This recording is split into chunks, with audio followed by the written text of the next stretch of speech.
Sir Jaganmohan Reddy గారికి నందమూరి బాలకృష్ణ గారు shock ఇచ్చారు సార్. హిందూపురంలో మొత్తం వైసీపీ పార్టీని ఖాళీ చేసే ప్రయత్నాలు అయితే జరుగుతున్నాయి. అందులో భాగంగానే ఒక మున్సిపల్ చైర్పర్సన్ ఇంద్రజతో పాటు ఇంకో 9 మంది కూడా వైసీపీ నుంచి టీడీపీ పార్టీలో బాలకృష్ణ గారి సమక్షంలో జాయిన్ అయ్యారు సార్. మరి ఏంటి ఇప్పుడు హిందూపురంలో వైసీపీ అసలు ఉంటుందా ఉండదా అన్న ఒక అనుమానం అయితే వ్యక్తం అవుతున్నాయి సార్. మీరేం చెప్తారు సార్ దీని గురించి? మీరు గమనించినట్టయితే గత 2 టర్ములుగా బాలకృష్ణ హిందూపూర్లో చాలా బాగా గెలిచి హిందూపూర్లో కొన్ని పనులు చేశాడు. రోడ్లు, వీళ్ళు, కమ్యూనిటీ హాళ్ళు, బస్ స్టాండ్లు ఇవన్నీ కొంచెం చేశాడు. ప్రజలకి సదుపాయంగా ఉన్నాడు. మాటలతో పని కాదు. కానీ నా నియోజకవర్గం అంటే బాలకృష్ణే. కానీ ఈ వేవులో కూడా వచ్చాడులేండి. అయిపోయిన తర్వాత ఎక్కడ పడితే అక్కడ వైసీపీ పార్టీ ప్రతిష్టాత్మకంగా మేము గెలిచేస్తామన్నటువంటి నియోజకవర్గాల్లో ఇదొకటి. ఎందుకంటే బాలకృష్ణని కనబడనేమో అని చెప్పారు, అలాగే లోకేష్ని కనబడనేమో అని చెప్పారు. కుప్పంలో చంద్రబాబుని, పిఠాపురంలో ఈ పవన్ కళ్యాణ్ని కనబడనేమో అని చెప్పారు. వీళ్ళందరూ కుప్పంలో గెలిచేయగలుగుతున్నటువంటి ఊహలు ఉన్నప్పుడు కూడా ఒక హిందూపురంలో మాత్రం బాలకృష్ణ గెలుస్తాడనేటువంటి ఆశలు లేవు. దాంతో బాలకృష్ణ నిజమైన రాజకీయాన్ని ప్రదర్శించాడు. అక్కడ ఏం చేశారంటే బాలకృష్ణలో కొంతమంది అసంతృప్తులు ఉన్నారు. ఆయన ఫస్ట్ చేసిన పని ఏంటంటే, బాబు నువ్వు సినిమా స్టార్ అనుకుంటే కాదు, ఎంతోమంది అసంతృప్తులు ఉన్నారు. నీ కిందక చెప్పాను చూసారా, నీ కింద మేము పని చేస్తున్నాం, మేము ఎలా బతకాలి. ఇక్కడ ఈ ఎన్నికల్లో జరిగినటువంటి విశేషం ఏంటంటే, ఏదో బాలకృష్ణ గారు ఎన్నికల ముందు వెళ్ళడం, వాళ్ళ సమస్యలు తెలుసుకోవడం, చిన్న బస్ స్టాండ్, కమ్యూనిటీ హాలు, రోడ్లు ఇట్లాంటి వేయడమే తప్ప ఈసారి కొన్ని వాగ్దానాలు చేయించుకున్నారు వాళ్ళు. అబ్బాయి ఇక్కడ మాకు పరిశ్రమలు కావాలి, యూత్ నిరుద్యోగాలతో ఉన్నాయి. అక్కడ ఎలక్షన్ క్యాంపెయిన్లో జరుగుతుండగా కొన్ని ఘర్షణలు జరిగాయి. ఆ ఘర్షణలు జరగబట్టే బాలకృష్ణ గారు గెలుస్తారా గెలవరా అనుకున్నారన్నమాట. నిలదీశారండి. మొత్తం 3 దఫాలుగా మీరు ఉంటున్నారు, మా ప్రయోజనాలు ఏంటని వాళ్ళ వ్యక్తిగతమైన ప్రయోజనాలు, ఆ గ్రామం అంటే ఆ నియోజకవర్గ ప్రయోజనాలు అడిగారు. ఈయన మనసు పెట్టాడు, దాని మీద కొంత ఆయన దృష్టి పెట్టాడు. అంతకంటే వివరంగా మనం చెప్పలేం. కానీ అప్పుడు ఏం చేశారంటే, మరి ఈ వైసీపీ పార్టీ లేకుండా చేయాలనేటువంటి వాళ్ళకి ఒక పట్టుదల వచ్చింది.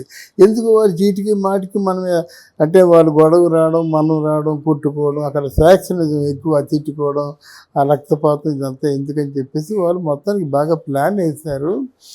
వాళ్ళు ఎక్కడ తెచ్చుకుంటారు, స్థానికంగా ఉన్నటువంటి ఆ పంచాయతీ ఎలక్షన్స్ ఉన్నాయి కదా, పంచాయతీ ఎలక్షన్స్, కార్పొరేట్ ఎలక్షన్స్ అయితే కార్పొరేట్ ఎలక్షన్స్లో తీర్చుకుంటారు.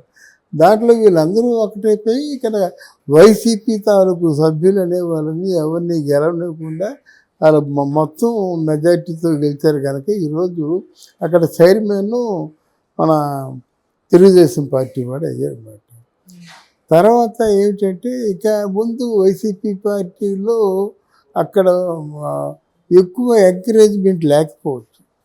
వైసీపీ పార్టీ వాళ్ళు పెద్దవాళ్ళు ఎవరు లేరు హిందూపూర్లో మనసు పెట్టిన వాళ్ళు. ఆ మనసు పెట్టిన వాళ్ళు ఫ్యాక్షనిస్టులు ఇందులో రారన్నమాట.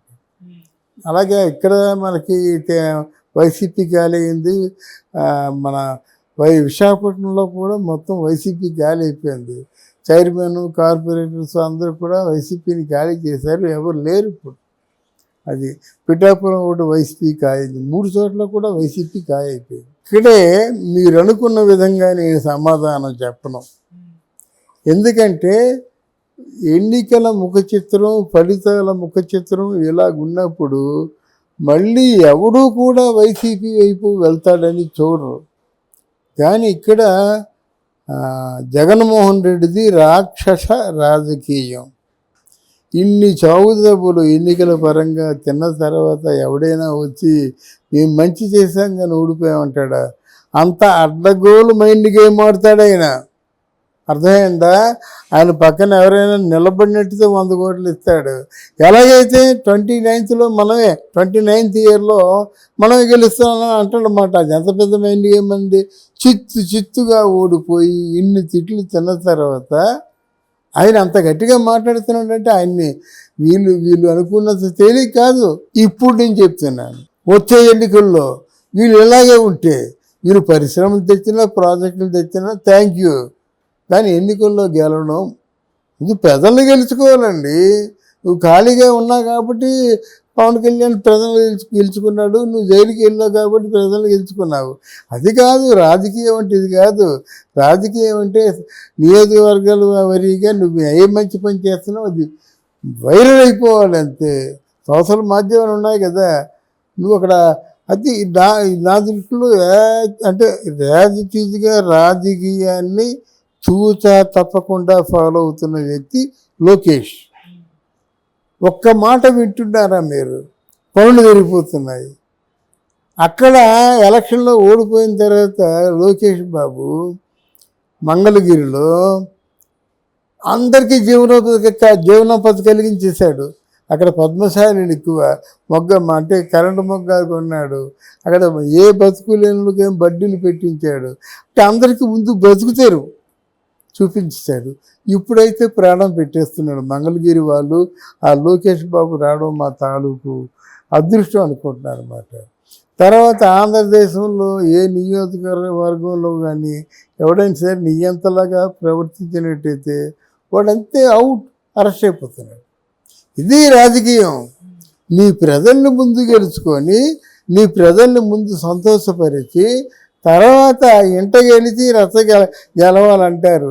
అది పవన్ కళ్యాణ్ ఆలోచించుకోవాలి. మళ్ళీ చంద్రబాబు నాయుడు ఆలోచించుకున్నాడు.